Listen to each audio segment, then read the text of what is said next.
সকাল থেকে লিও বাসায় নেই, একটা মেয়ে বিড়ালের পিছু পিছু ঘুরে বেড়াচ্ছে। তাই আমরা লিওকে এখন খুঁজতে আসলাম, কারণ ও সারাদিন কিচ্ছু খায়নি।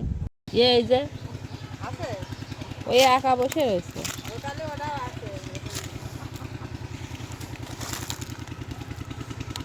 এই ওরে, এই ঘটনা দেখ,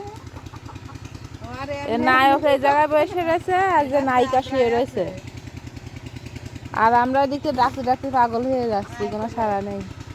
এই লাইন মারছিস সে জায়গায় বসে এসে? লিও, তুমি কিন্তু খুব বদ হয়ে গেছো।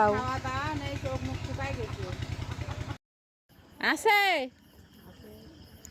রাত্রিবেলা এক জায়গায় আমাদের দাওয়াত ছিল, তো দাওয়াত খেয়ে বাসায় আসার পরেও দেখি লিও বাসায় নেই, ও এখনো বাসায় আসেনি।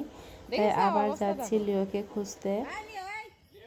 মানে সাদা বিড়ালের ও নড়তেই দিচ্ছে না, ও এক পা গেলে ও দুই পা আগে যাচ্ছে ওর দিকে,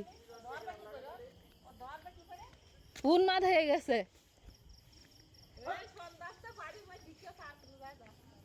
এই লিও, ওই যে ভিতরে যাচ্ছে,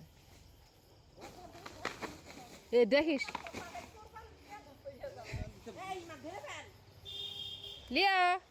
হ্যাঁ এবার আমি ধরবো এখন।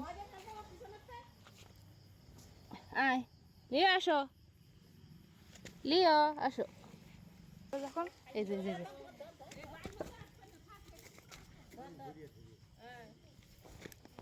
জিয়াদ গেটে দাঁড়া।